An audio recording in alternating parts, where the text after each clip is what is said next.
Welcome, everyone, to episode number 2 of Curated Knowledge. This time we're doing something a little bit different. I have someone joining me today. Why don't you introduce yourself? Hi, I'm Annie. I am Malcolm's wife. Not awkward at all. I appreciate you joining me on this, though. We discussed after the first episode how awkward it is to do these kinds of things on your own.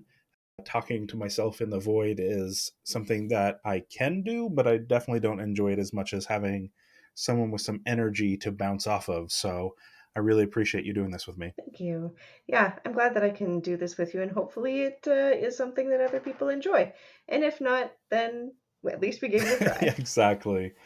And so today on Curated Knowledge, I'm going to highlight some interesting topics and we're going to have some discussions about those topics. You can ask me questions, and if I don't know, I'll just say I don't know and we'll move forward from there. But hopefully, you'll have some opinions and some ideas and thoughts on what we're talking about today, and we can have a great conversation. How does that sound? Sounds good to me. All right. So the first topic I wanted to cover is on The Guardian, talking about Elon Musk saying that Neuralink has implanted its first brain chip in a human. So there's been a lot Ah, of controversy about this because we expected this technological advancement to happen. They had been doing it with pigs and monkeys for a while now, and people are super concerned about this because, oh no, they're doing it in humans now. What will that mean? Because for those that don't know, the pigs and the monkeys, they didn't do so well. But there's a caveat there.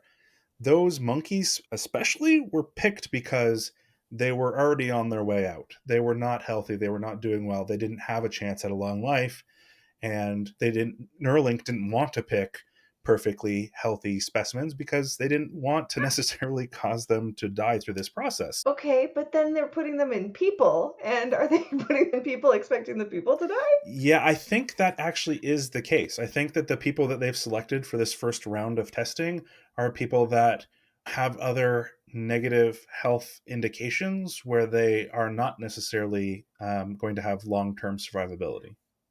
See, that's something that okay, I'm gonna make a link here, but there's the idea of the artificial womb, which we've been hearing about since like the mid teens, 20 teens, and it's still not in human trials, and it's been around longer than Neuralink, and that's looking at extending pregnancy at a point when you there are no interventions that could currently work, right? In the second trimester, if a pregnancy is below that cutoff of minimum viability, the pregnancy just ends. So that's people like babies who don't have a chance at life without an artificial womb, and it's not even in human trials yet. So how did Elon get like clearance to have this in human trials? That's what I am really struggling to wrap my brain around because it's so much faster than other things that are also with people that are like, don't have a chance at life without it.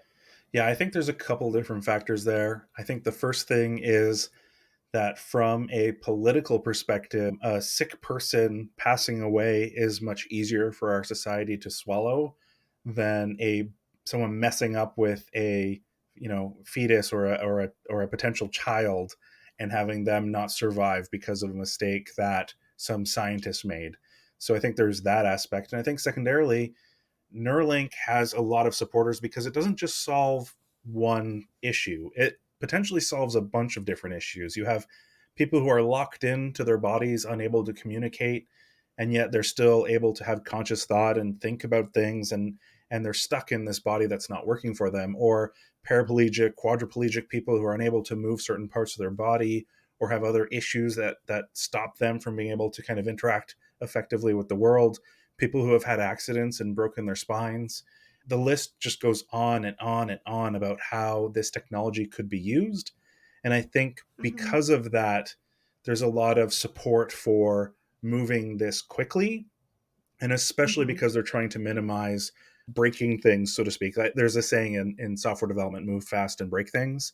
And Mhm. it's horrible to apply it to this situation, but I think part of what they're doing is they're being very cautious and careful about how they select the study group, for lack of a better term, to make sure that there's an understanding that, hey, this is still in a very early experimental stage. This is not something that we're implanting in, healthy people to make them walk again.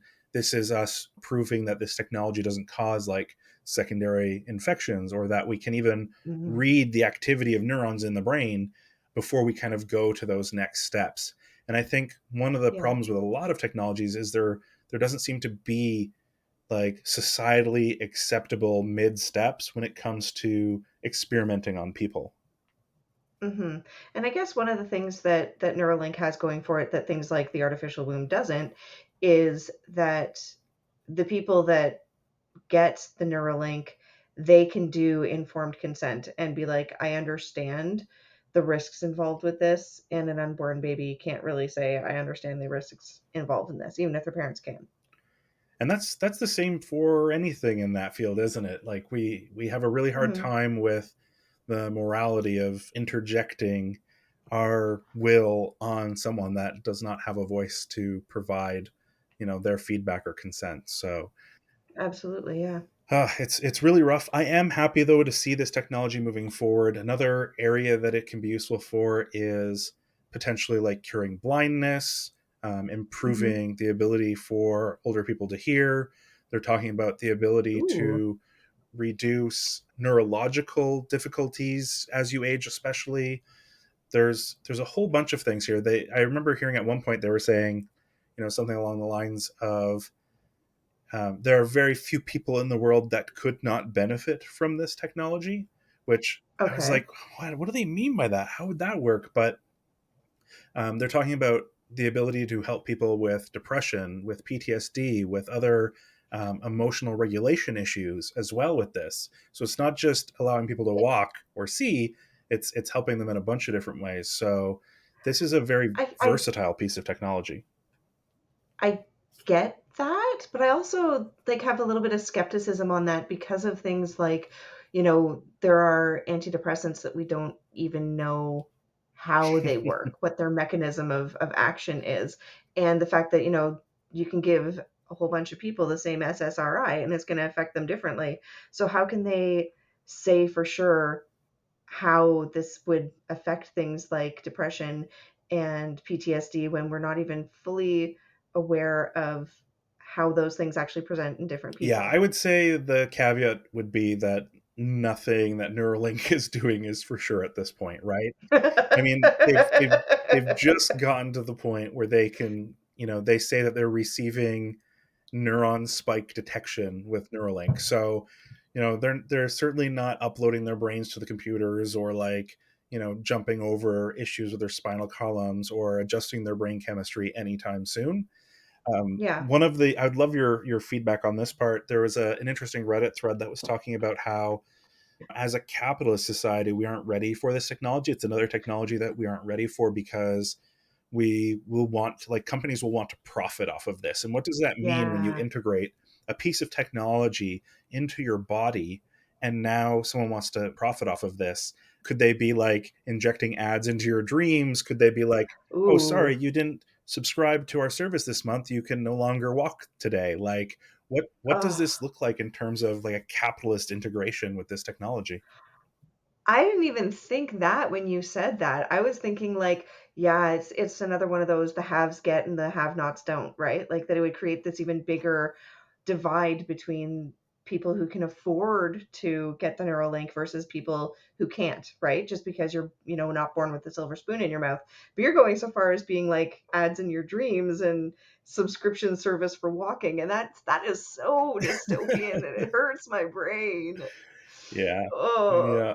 I yeah. hope it doesn't head in that road. My hope and everything that I'm doing with this channel is really the idea that there could be good. Like technology doesn't have to be bad. Mhm. It's really in our implementation and in the limitations in how we see this technology.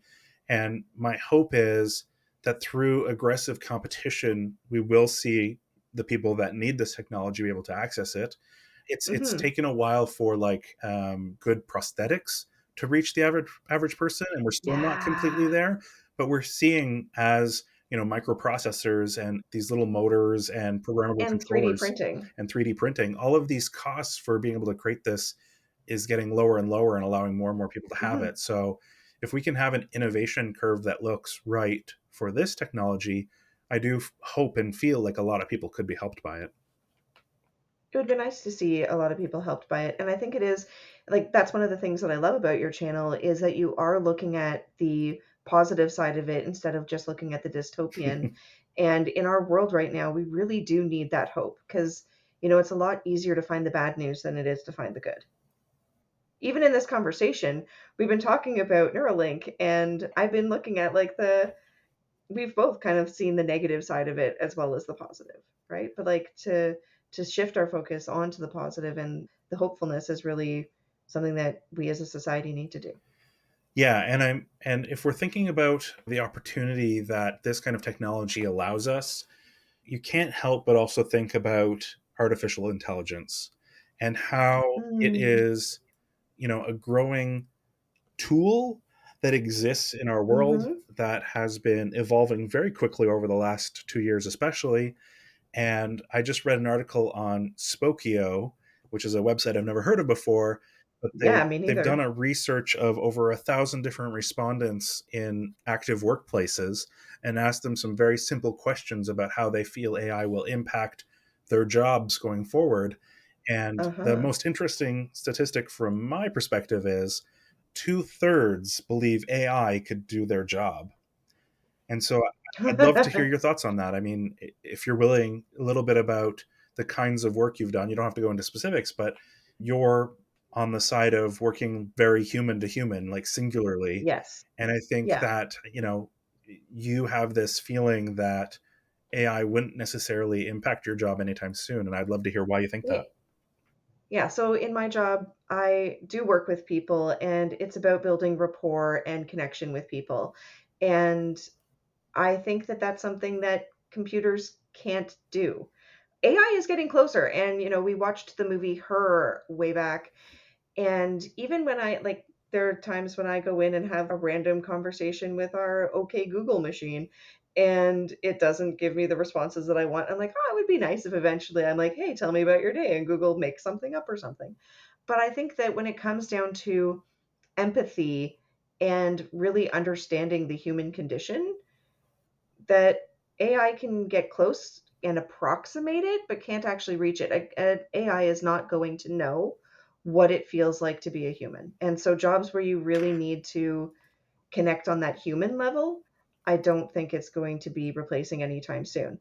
That said, I have heard about people turning to Chat GPT for like some mental health advice and feeling like they've gotten something out of it. So, you know, apparently, like, there is the desire for it. Yeah, and I mean, if you think about our interactions with technology in general, if you look at a robot with a happy face, or even a stuffed animal with a happy face, we're very quick to attribute emotion and empathize with it. And I Hmm. think that AI has an interesting opportunity to kind of trick our monkey brains into empathizing with it as well.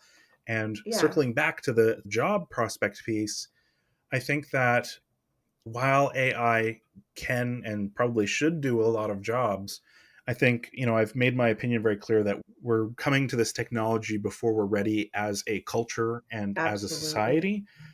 Yeah. But it's going to happen either way. And I think people really need to Hmm. kind of stand up and talk to their elected officials about why this is important and what they can do about it. Because the age old advice of, oh, well, humans will do a different job doesn't really fly for me. I mean, this is the farming of all jobs in the world. I mean, it used to be, Yeah. what was the figure, like 70% plus or 80% plus of people had to work in the food industry because that's what it took to feed all of us.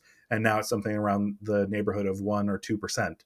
So Yeah. we have that same opportunity here to really reduce the amount of labor that we're expending and hopefully gain some free time, as long as we as a Hmm. society can figure out what the floor is for that comfort and security. You've mentioned to me a few times, it's like Maslow's hierarchy of needs. Um, Yes. eh, like, can you kind of fill people in a little bit on what that means and how that kind of comes into focus when it comes to AI taking work? Okay. So Maslow's hierarchy of needs is basically looking at it's a triangle and it's got different levels on it of what needs a person has. And basically, I'm going to take it right down to like the bare bones. You've got at the very bottom of the base of the triangle is things like safety, shelter, food, connection. And at the very top, you have self actualization, which is when a person is the best version of themselves that they can be. And when somebody is mental health, when they're having mental health struggles or they're, in a depressed state or experiencing anything that they would turn to like a therapist or a psychologist for, you can really not get to that self actualization piece if a person is starving. You really can't get to that self actualization piece if a person doesn't have a roof over their head. And a lot of things, like we talk about the mental health crisis going on right now and how there's more homelessness, and those things are like intimately connected because how can you expect a person to not be depressed and to find hope when they're not sure where they're getting their next meal, when they're living in a tent and it's sub-zero outside? I would love to see us living in a world where people are really focused on self-actualization. And I think that like automation and technology could give us that opportunity to spend that time doing the things that we care about to really create that most authentic and best version of ourselves, but only if in the same process we have food, we have shelter, we have safety, we have connection with other people.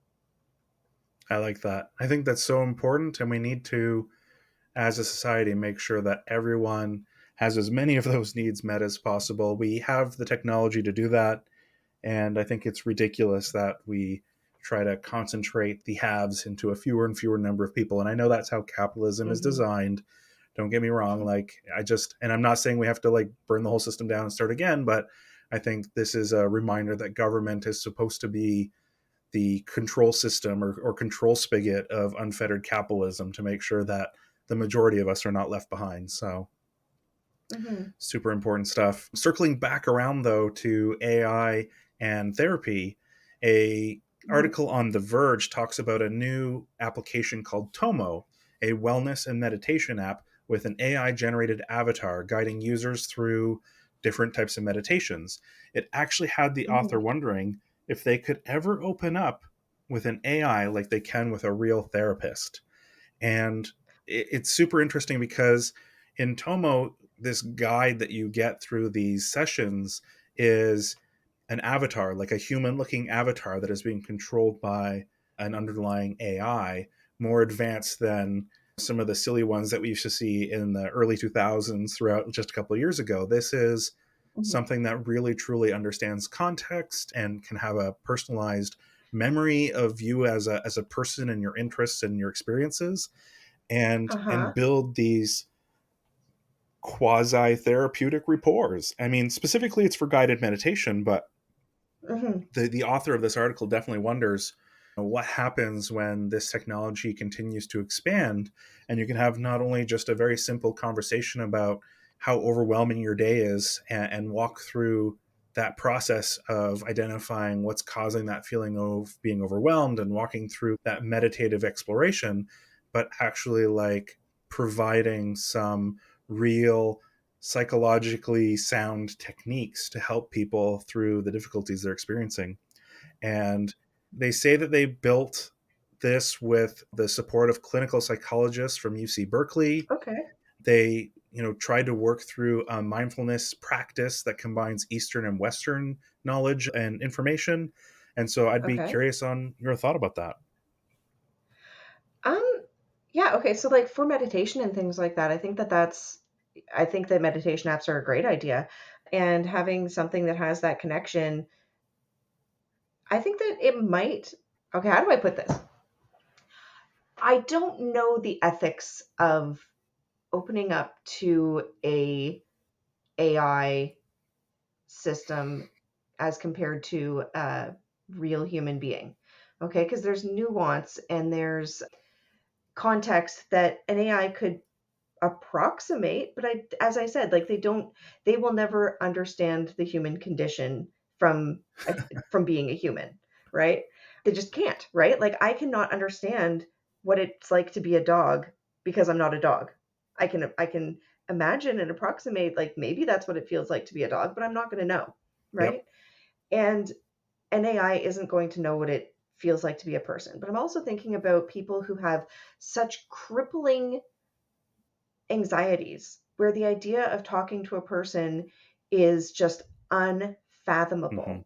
And could this be an opening of a door for them to being able to talk to a person, right? Could this be that first step of meeting them where they're at and kind of teaching them some distress tolerance and teaching them some of that like normalizing of human emotion to be able to open up to somebody who actually has like clinical experience and knowledge and expertise to be able to help them further.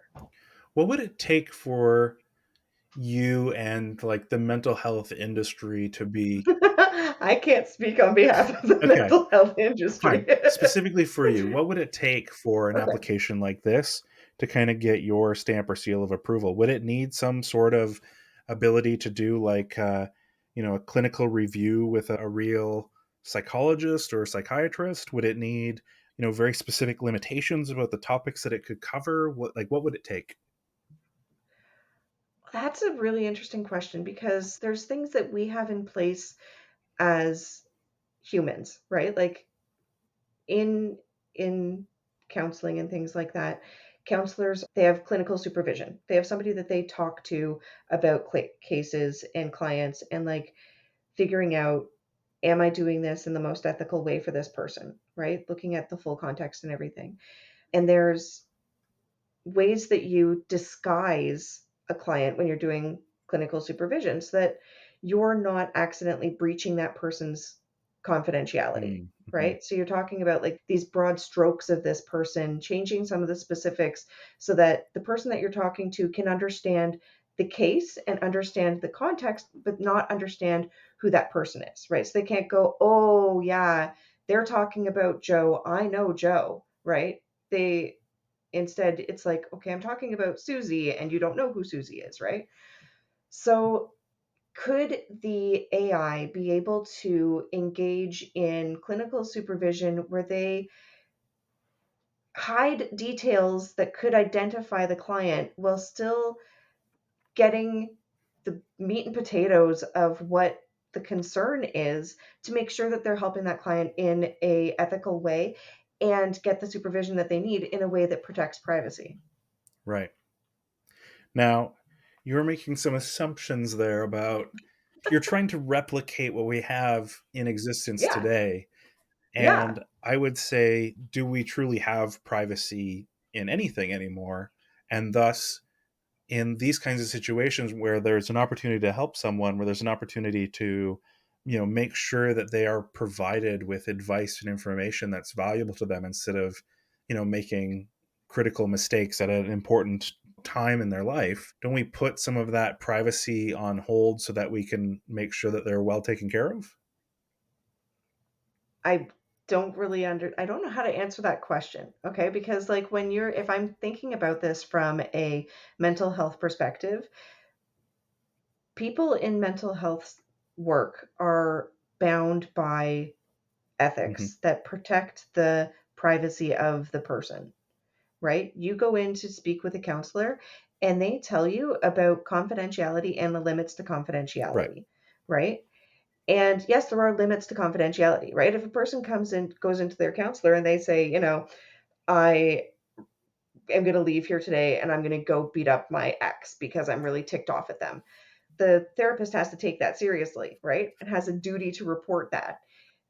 And the AI should have a duty to report that as well. But if it's things that don't hit those limits to confidentiality, the AI should still have a way of making sure that they're doing right by the client. And that's where things like clinical supervision with real humans in the meat space, that's where real clinicians go and get that, right? Hmm. So, how would an AI get that same level of oversight in a way that meets the limits to confidentiality and respects and upholds confidentiality where it shouldn't be breached?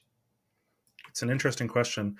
If you have any thoughts on that, please leave your responses in the comments of this episode. I'd be super interested to hear people's experiences using AI to help them work through some kind of issues that they're having in their life, or some positive experiences that they've had with, real human therapy and counseling. And I'd be interested as well in hearing if there's any experts out there on what they think about how this technology could be a tool to help more people more efficiently, because that's certainly my hope with this, is that it will be a tool that helps people in the mental health space keep up, because more than ever I feel like there's people that need assistance in working through these issues, and it's every population is being underserved at this point.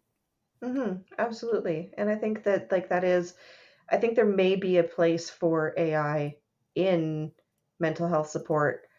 I just don't know what the execution of that would look That like makes sense. in a way that is safe Yep. for humans. Yep. All right, moving on. Over on Science Alert, there's an article talking about Mhm. how scientists think they're on the verge of breaching the blood brain barrier.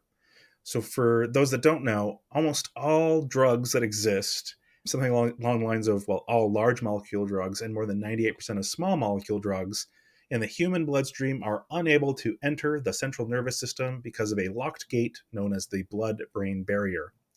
So there's a research group that is trying to figure out how to deliver these medications in a more useful way. So currently, one of the only ways that we have to get certain drugs around the blood brain barrier would actually be to inject them directly into the brain, which I'm sure we can all agree does not sound like a fun thing to do. No. But this kind of stuff is super important because medications for treating traumatic brain injuries, stroke, and Alzheimer's require the ability to pass through To this get into the locked brain. gate. And how are we going to do that? And in 2015, some scientists found that using sound waves would allow certain chemotherapy drugs to pass the blood brain barrier for the very first time. So, again, we're less than 10 years past that. And now they Uh-huh. have an idea that they have found, in part thanks to COVID-19, believe it or not. The mRNA vaccine uses something similar to this called lipid packaging. And this will allow hmm medications to get past the blood brain barrier and be able to work more broadly in the brain. Interesting. So the blood-brain barrier exists to protect us, right? And you're talking about like injecting things into the brain. I'm like, ooh, infection, right? But I'm also wondering, like, if you can get things into the brain, right, cross that blood-brain barrier in order to be able to treat things like cancer with chemotherapies and things like that, and maybe Alzheimer plaquing. And could you also, like, there are some times where the blood-brain barrier is breached and it causes damage. Could they use the same technology or the same medication structure, whatever, to fix breaches in the blood-brain barrier where they shouldn't be, where they do happen? It Does that make Yeah, it sense? does. It doesn't talk about being able to kind of repair those kinds of issues, but it Yeah. does say that a minor re-engineering of this technology could also be used to cross the blood placental barrier to study pregnancy related Ooh. diseases and the blood retinal barrier to study retinal diseases. Ugh. So things like macular degeneration in your eyes, or if there was something that was like, I mean, the placental barrier is there to protect the baby from any, contagions and pathogens that the mom might have, and from like things that she's eaten that baby can't actually have. But like, yeah, so I guess I don't know. Like, if again, it's one of those things. If it's done well, if it's done right, if it's done ethically, and treating the eye, treating the brain, and I guess like if there were treatments that they could use to help a baby, like there are some things that they have to fix through like fetal surgeries and things like that, like spina bifida. But if they could do something through the placenta instead, through this technology to be able to fix that without having to like do more invasive things, that would be quite kind of cool.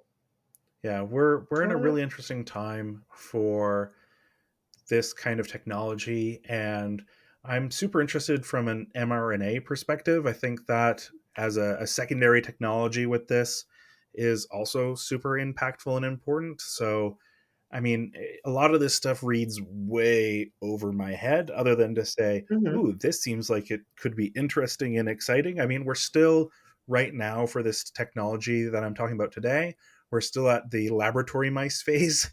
So, Yeah. I mean, it's still a long way away from being kind of human trials, unless maybe they get Neuralink to help them speed this along.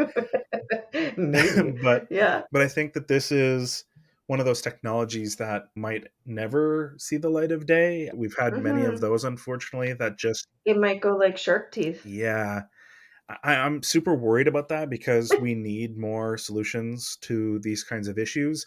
And these are some of the most Yeah. difficult issues of our time, right? And as Yeah. more and more of us are living longer and longer lives, the idea of managing the brain in a more effective way is going to become more and more important.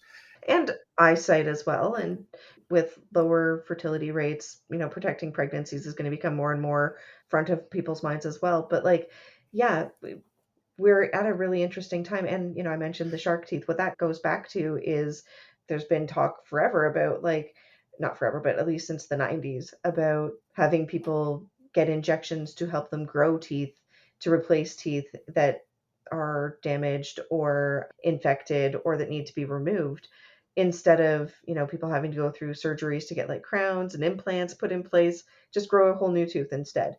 But that technology, it's now 30 some odd years later and it's still not even here. Yeah, funny you mentioned that. I actually have a video already recorded that needs to just be edited and put up about that very technology. Oh, there we go. I didn't even know I was plugging the channel. Very cool. All right. The Mhm, next article that I would like to cover is on renewable revolution. And again, all of these links will actually be in the show notes for this video. So if you're interested in any of these topics, please have a look.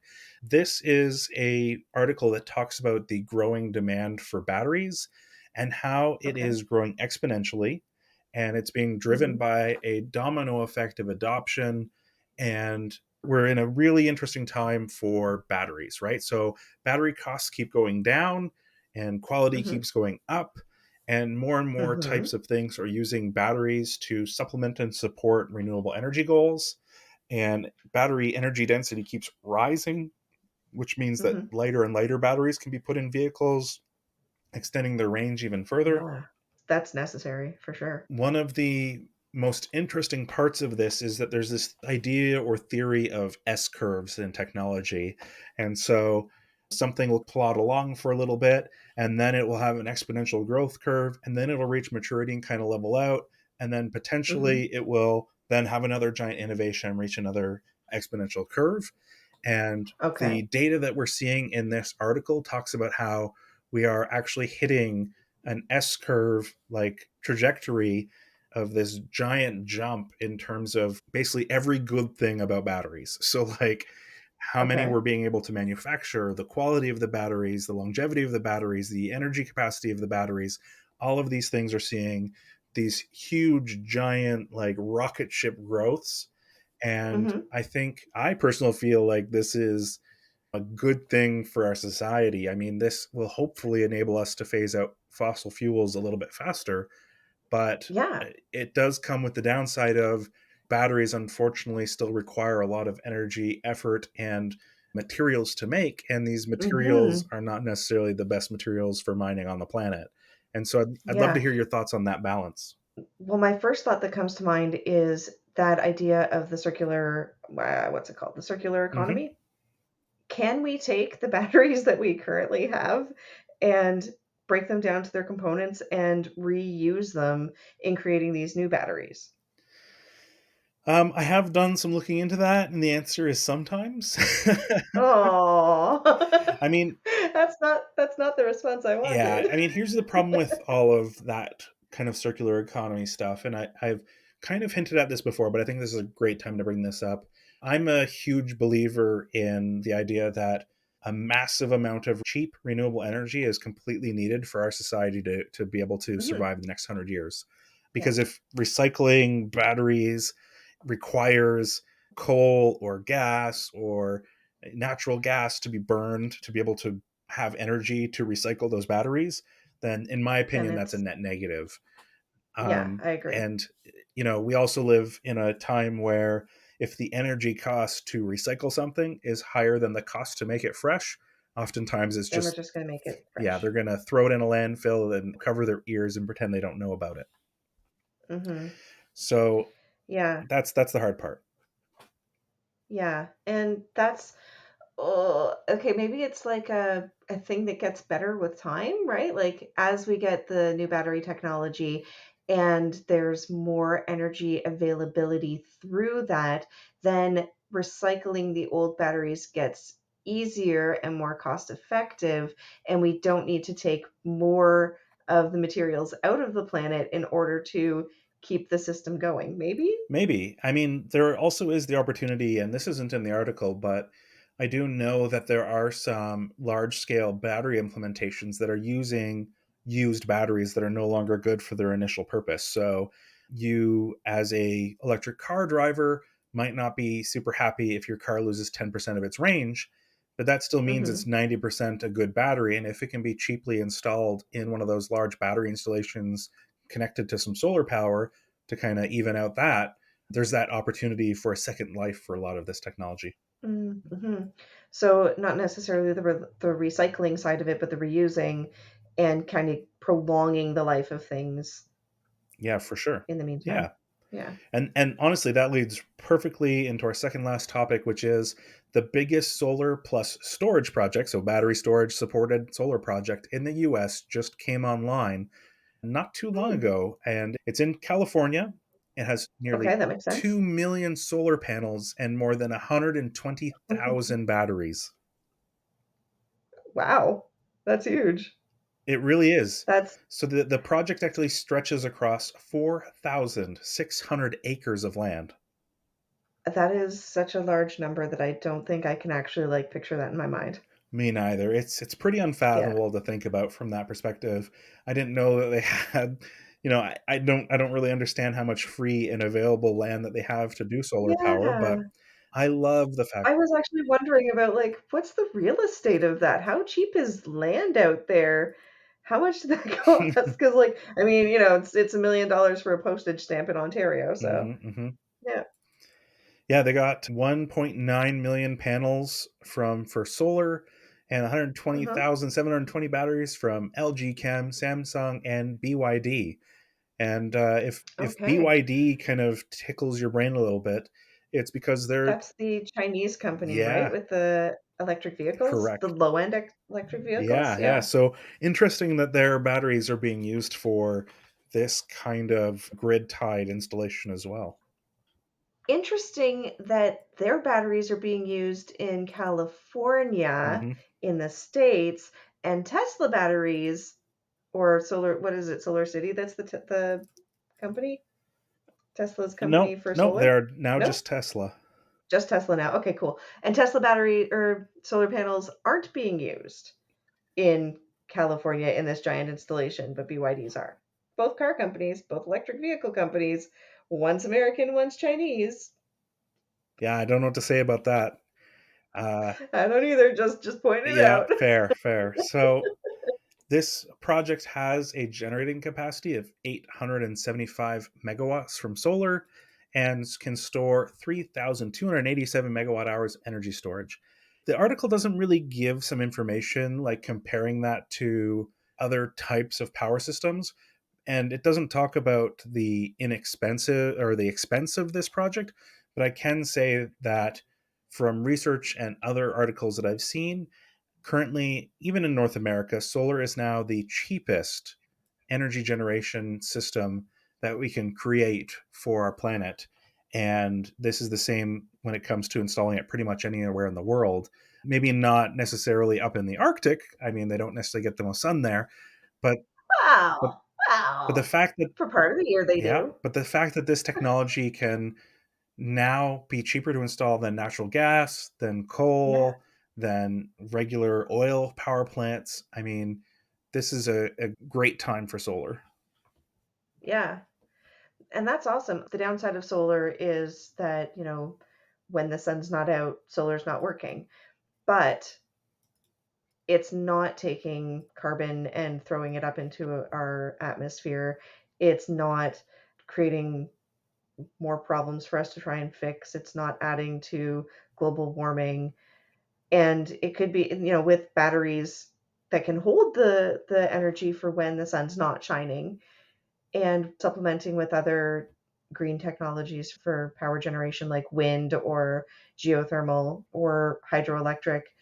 I mean, it would be really nice if we're in the start of the like green era for humanity. I don't know. Yeah. Like what's the there's what are those things called? Like the eras. Like the there was the industrial, you know what I'm talking about. Yeah, I don't And I then don't the know technological, the word for it not either. epochs, It's fine. but like not Renaissance either, but this was like the dawn of the time of us actually saving the planet. Yeah, which would be great.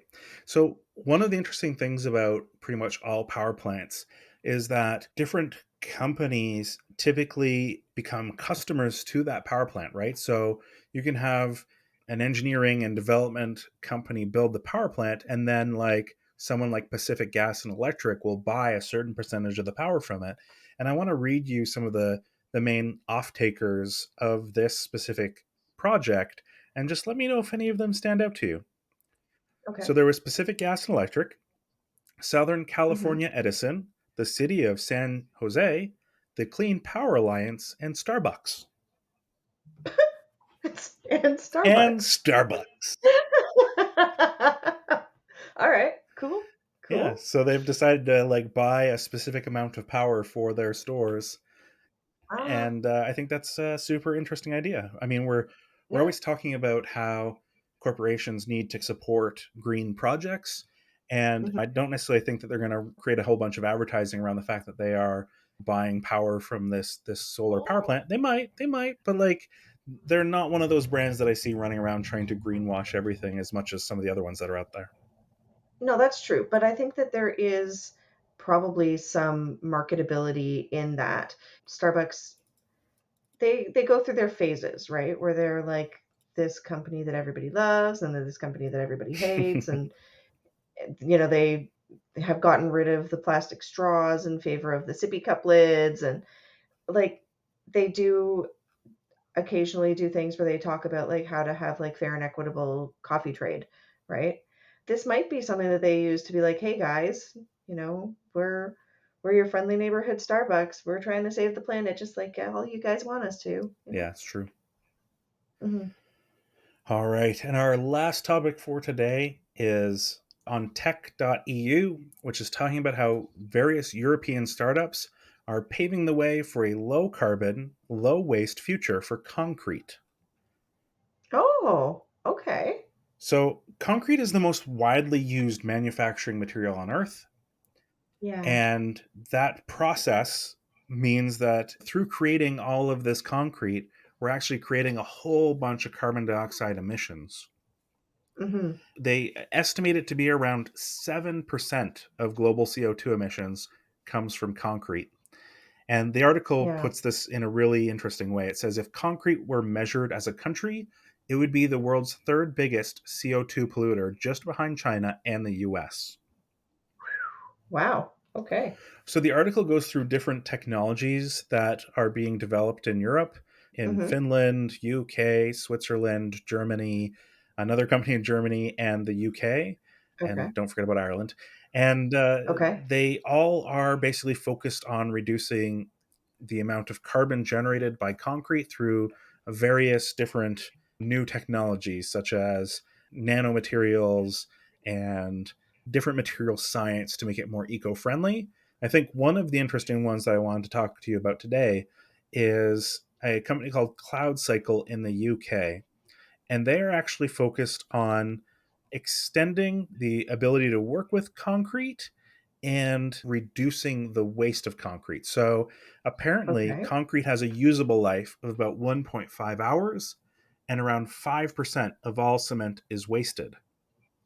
Okay. So they've developed a technology to use more information to make sure that concrete is used more effectively to create less waste, to make sure that it's in the right place at the right time, to provide more transparency, to allow concrete suppliers to sell their concrete more effectively and bring it to the right job site at the right time.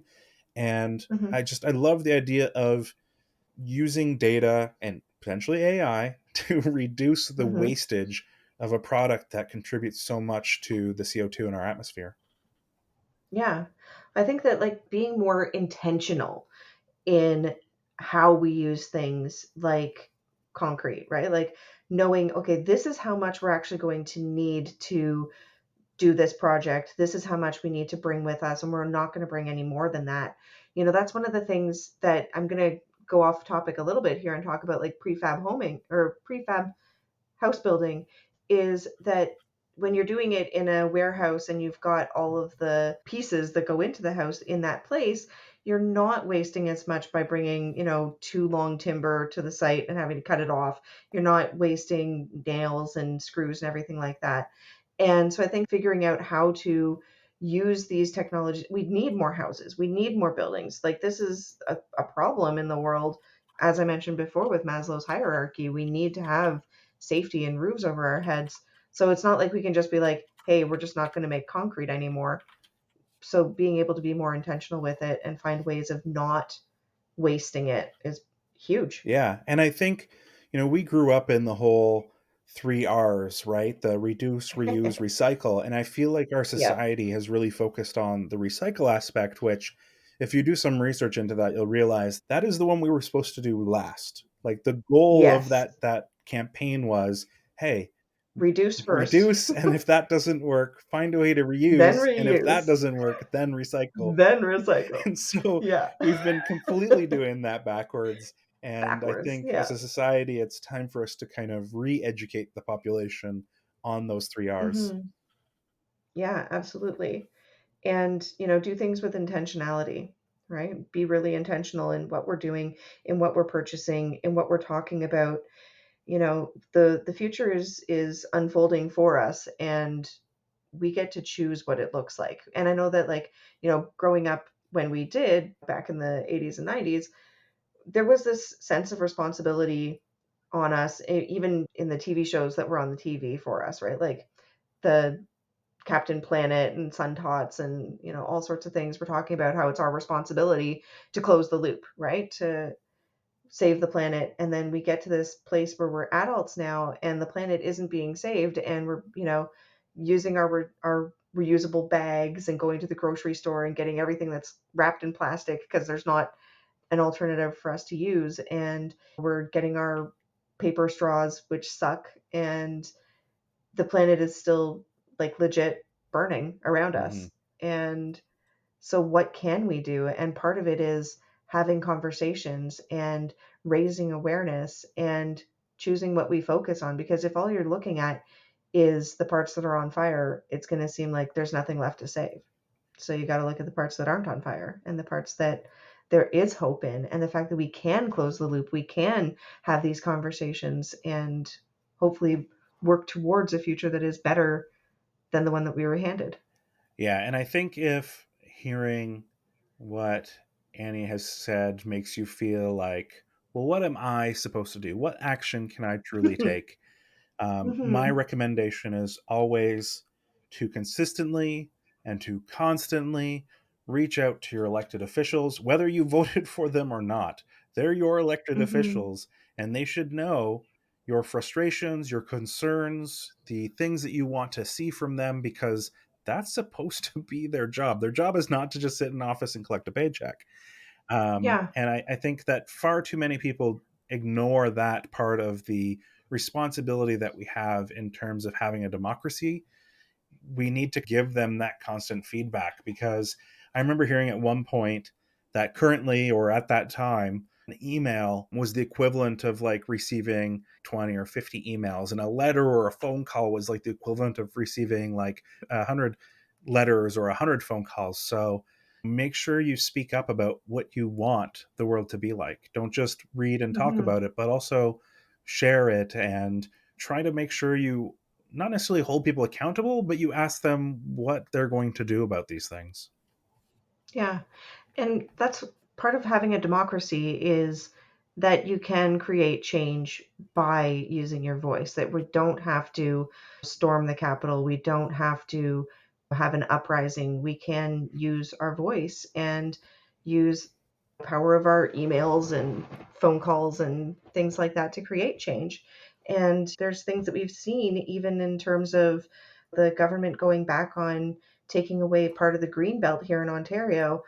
They made that change because of what people were saying, Hmm. because people said that's not appropriate, that's not right, that's not what we want, right? So if we can do that to save part of the green belt in Ontario, what else can we do by using our voices, coming together as a community and letting our officials know this is the world that we want to live in, or this isn't the world that we want to live in, please make changes. That's great. Anything else that you want to leave the audience with today? um Not that I can think of. This has been fun. I Parts of it were a little bit embarrassing, but other than that, it's been good. All right. Thank you again, everyone, for listening. If you have any questions, comments, please let me know. And always, I'm looking for feedback and insight into what you think of this. And thank you so much for your time. Have a great day.